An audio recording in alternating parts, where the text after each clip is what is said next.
Hi everybody, it's me Willow and welcome back to my YouTube channel. I am back with another fun video for all of you guys and it is a film review. I just went and saw Kathryn Bigelow's newest film, A House of Dynamite. I was able to see it at the TIFF Lightbox because I was in town and it was so much fun being able to see this movie on the big screen. It is going to Netflix October 24th, so the wider audiences will be watching this at home, but it was a very intense and thrilling film, and I'm glad that I went to the theaters and watched it beforehand. I also wanted to support Kathryn Bigelow. We gotta go out and support the female filmmakers. It is Friday, so it was Female Filmmaker Friday for me.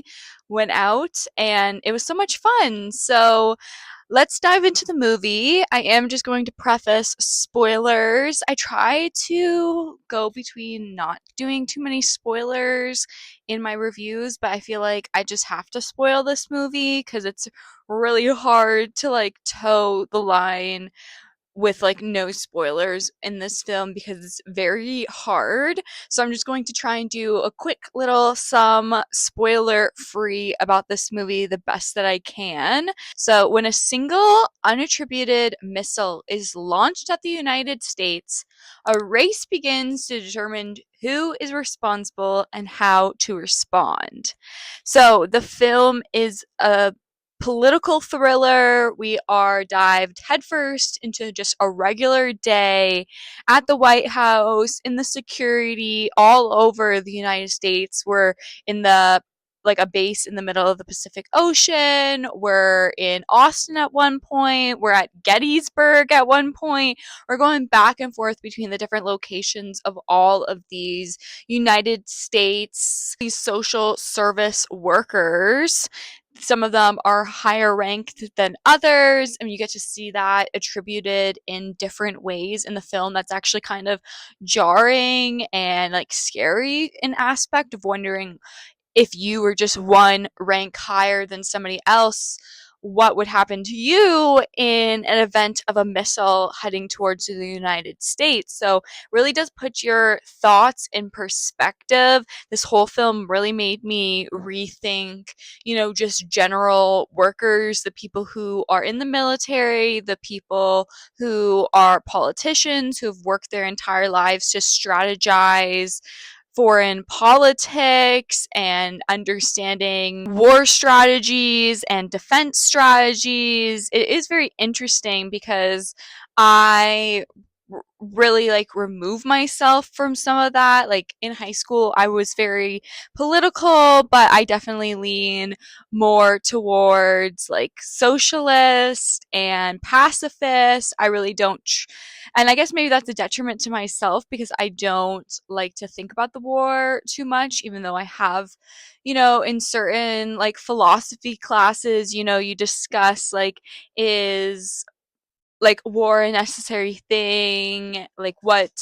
How would you go about a war in my philosophy classes? But actually seeing, these declarated people who have put their entire lives to protect their country really put me at perspective. So I really liked how this film tries to humanize these workers and show that they are just like regular people in humanity. They have families, they have passions, things that they want to do in the future. So I thought that was the best that they were able to grasp in this film.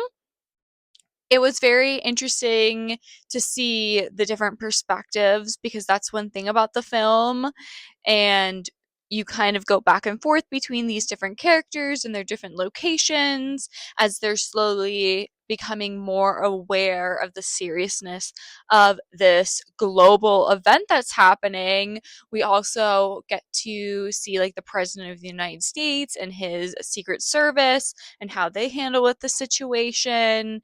It's very timely to be thinking about this nuclear war and our relationship with certain countries like Russia and North Korea and China. All of these places are mentioned as the US is trying to navigate this missile. So I really do like the film. I think it's pretty well paced, but I do have some issues with it. So I'm going to dive into the spoiler aspect now because I can't navigate it anymore. I have to tell you guys, I was on the edge of my seat for the first act of this film, and then when it cuts away to black, it really loses the momentum, if I'm being honest. It does bring me back every time. There is about like 3 acts to the film where there's cuts, and then there's kind of like this artistic display of nature and like a quote talking about like fighting a bullet with a bullet, or fighting a bullet against a bullet, and then building a house of dynamite and staying to live in it just for it to explode. Like these, again, like philosophical ideas of politics and war, and what is our response when this missile is heading towards Chicago, which has 10 million people living there, and both of the GDIs fail. They have negative impact twice. They have like 2 of them that they send out, and neither one make impact with the missile. So then they're like 7 minutes in, because this is another thing. They have like about 19 minutes before impact, so they send out these 2 GDIs, and then we're down to 7 minutes. And at this point, there is no way they can send out like another missile or anything to try and explode the one that's about to impact on Chicago. And that's another thing, like we're trying to figure out the entire time who did this. I really liked Idris Elba's line that he has near the end of the film. He plays the President of the United States, and he said he thought that his officer, played by Jonah Hauer-King, and him holding like the black bag the entire time that holds the nuclear defense plans, he thought that like aura of being prepared, always knowing the next step, would send that threat and like reassurance out to the American citizens, but also the world, to know that they shouldn't be messed with because they're always at the ready and know what to do next. And this film really does show that if it doesn't go by the book the first maybe like 2 times, it really has no guaranteed chance of figuring out a next plan. And even plan A and plan B aren't super solid either, because it's revealed that both of the GDIs only have about a 60% chance of actually hitting their target, because Gabriel Basso, who plays Jake, he's like the deputy national security advisor.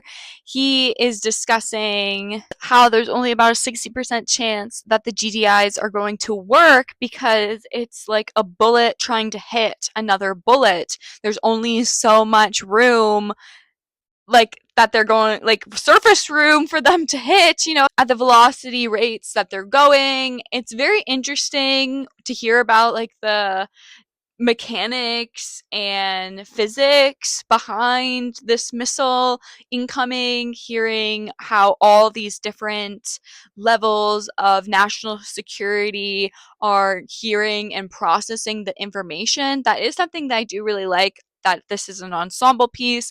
I think Rebecca Ferguson definitely stands out. I think Tracy Letts stands out. I liked Moses Ingram's as well.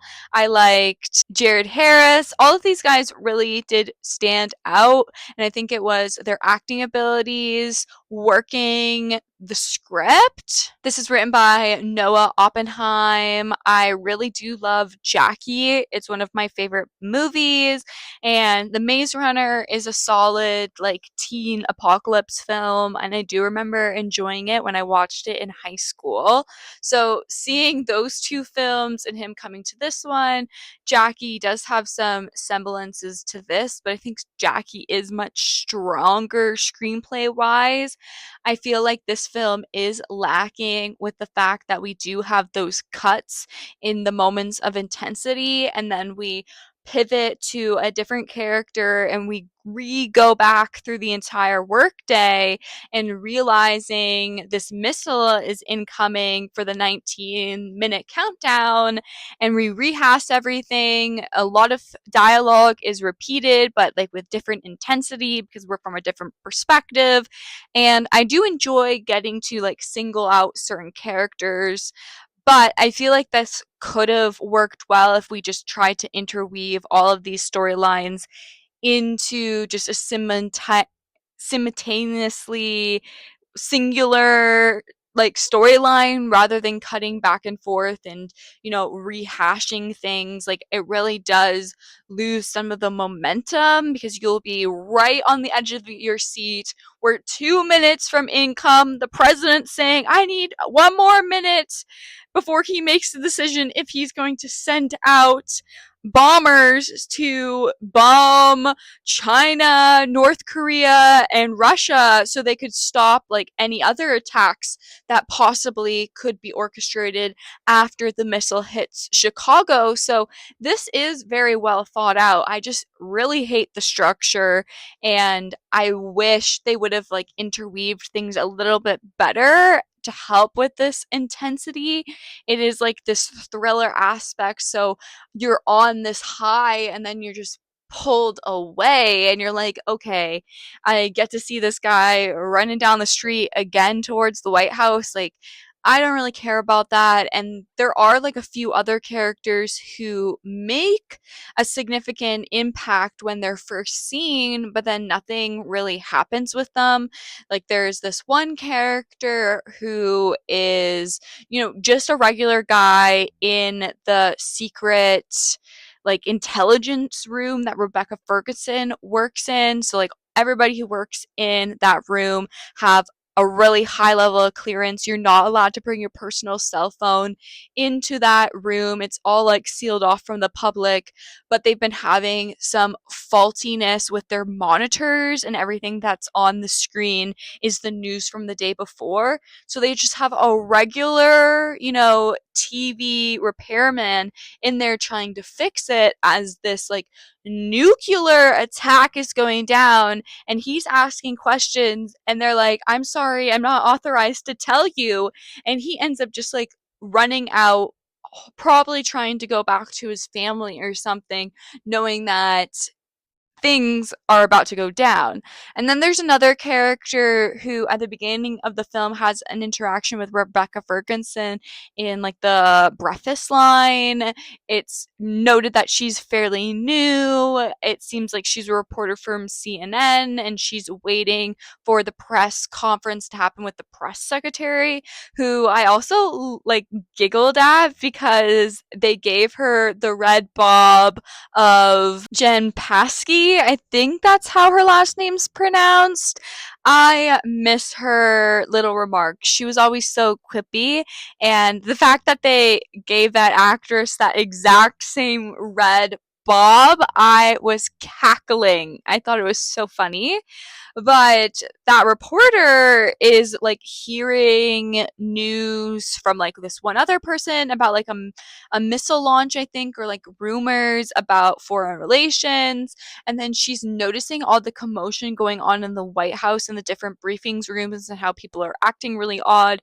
And she's trying to get information and just nothing happens with her character. So I didn't like that. And a lot of the other characters, like Jake's wife, is like pregnant and they just show her. She also works for the White House, but I guess, she's not high up enough. We also see like her going into her office and like her boss is being removed, because that's another thing that adds tension, is that certain people with clearance are being taken out to Ravenhill, I think that's what it's called, which is like an underground bunker, like security facility for these high ranking officials.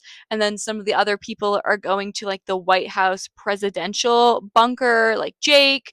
So Jake gets to go to the bunker. Meanwhile, his pregnant wife is seeing her boss being taken away. She's asking what's going on, and she gets no information. She gets no call from her husband after he is in the bunker. It's intense seeing all these people taken away. We also know that Rebecca Ferguson has a young son at home who's sick. Her husband's taking him to the doctor.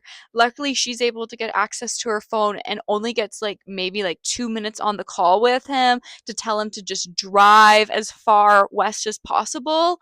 But it is such a stressful film, but like really fun. Like I really enjoyed the ride of it. It just would take those dips with those cuts. So that was the only thing. I did like the more kind of like artsy nature element that Kathryn was trying to impose with those scenes. Also, Renee's character is like the first lady, and she's on this trip in Africa on the safari. So it's kind of also trying to play into that. And the imagery of like the Gettysburg reenactments is also like intriguing, because it's obviously trying to show some sort of reference to like the old and the new, like what we used to be fighting and now what we're fighting. Are we really that different? It said like 50,000 people were dead in the weekend of the Gettysburg fight. And then, now like with this nuclear bomb hitting Chicago, it's 10 million people in just like a moment. So it's like, what primitive, creatures are we? Like, what have we done now? So I really do think that's interesting. I don't know if it fully is cooked, if that like imagery fully comes to fruition, but I do find it interesting that Kathryn picked that. I'm not, this is my first Kathryn Bigelow film, I'm going to say, so I'm not super familiar with her filmography. I do know of her most popular films, of course, but I don't really love war movies. Like I said, I am much more of a pacifist. I don't really love watching war films, so that's why I haven't really approached her other films in the past.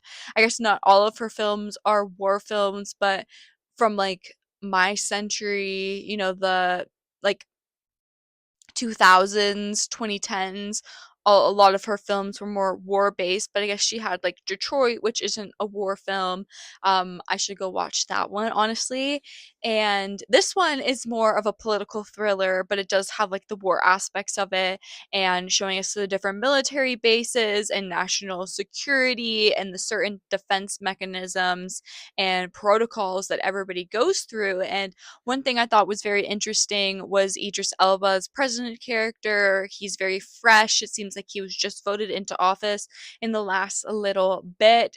And when he is told he has to make the final call of, are we going to attack these bases around the world so they can't try and launch a full attack against us when we're at our weakest after Chicago is blown to smithereens, and who knows what other damage or like where else it's actually going to drop, because that's another thing. Like they're talking about like the wind, and is it actually going to land in Chicago? They're pretty positive, but who knows? Is it actually going to detonate? Sometimes they malfunction, so there's always like a little bit of hope but fear at the same time. And when the president has to come up with this, he said, they gave me one briefing and that was it. And I'm like, the one person that I guess the nation elects and they give them one meeting. And he said when he was on the Supreme Court, there was so many different rules and protocols about what happens when somebody retires, when somebody dies, when they come back from the grave and try and get their job back. There's a protocol for everything. And he's like barely knows anything about the nuclear defense book. He has to rely on his advisor, and his advisor's basically saying, "Oh, you should do this one and this one, but I can't really tell you what to do. Like, I can only suggest what plans we should go about, but I can't tell you if this is the right decision or not." He calls his wife when there's like 2 minutes left on the clock. They get disconnected. Like, that's another thing. Like, obviously, we're always trying to connect, reach out, ask for advice. So, like, I think that's interesting because everybody's trying to reach out to their loved ones through their phones. So, I think that's another interesting imagery. But again, like, I feel like this film is a little underbaked. I think it's a really strong idea. It's executed very strongly in certain portions of the film. I would say like the first like 40 minutes is really fantastic, and I do like each chunk. Each chunk is very fantastic, but I think they should have edited it all together rather than the cuts, because it would have given us a little bit more momentum and helped with the pacing, helped with like the thrill aspect. I also think it would have been interesting to see some of the ramifications after the missile hit Chicago, but I understand that's like a completely different movie in some aspect. But I also thought maybe that's what we were going to go for at certain aspects. I was like, okay, well, we can't just keep replaying these 20 minutes for this almost 2 hour long film, you know? So, but it did. So, yeah, I feel like this film is probably, I was thinking a 4 in the movie, but I feel like maybe a 3.5, 3.54 in between that range. I do think it's pretty strong. I do like the performances, but some of the characters are underutilized.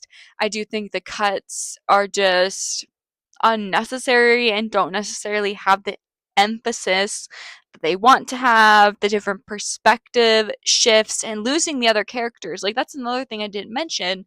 Like, Rebecca Ferguson's in the first act of the film, and we see a good majority of the other characters that are in the other acts in her act. But then we go to the other acts, and Rebecca Ferguson and her whole team are basically not to be seen again. So that was kind of disappointing. I would have preferred a little bit more of a balance. Same with like Moses Ingram's character. I really did enjoy her, but I would have liked if she had more screen time. I would have liked seeing the bunker that she goes to at Ravenhill and what that kind of entails, the process with that.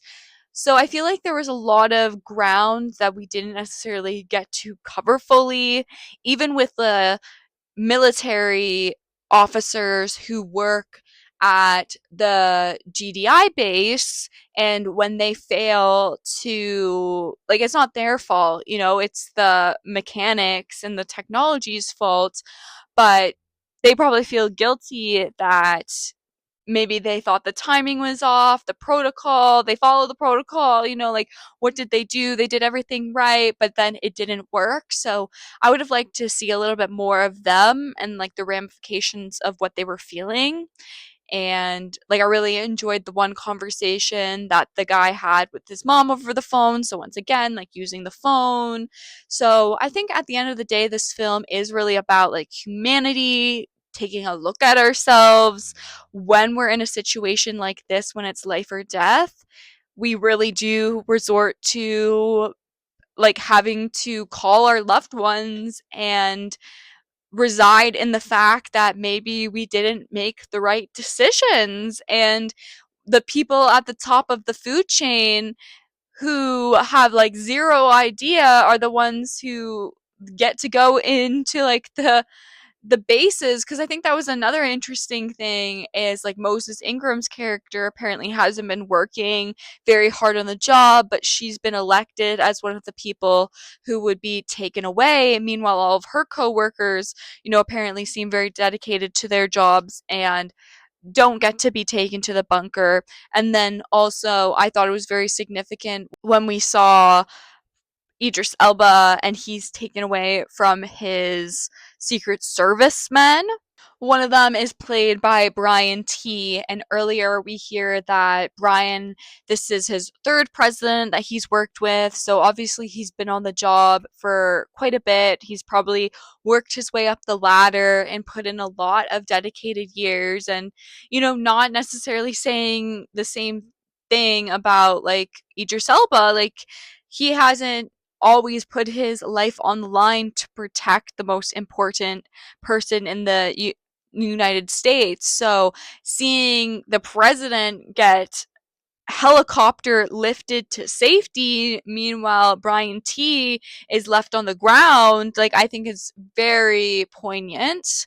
I also think it's interesting when we learn Jared Harris's daughter is in Chicago, played by Caitlin Dever, and they have like an estranged relationship, and by the time he gets a hold of her, there is nobody who's going to be able to extract her. So he's supposed to get on a helicopter to safety, but rather than getting on the helicopter, he decides to jump off the building because he knows that his daughter is about to be, killed by this nuclear weapon, and he, in the narrative, has just recently lost his wife. So I really do think this is like a human story. So I do find that very compelling.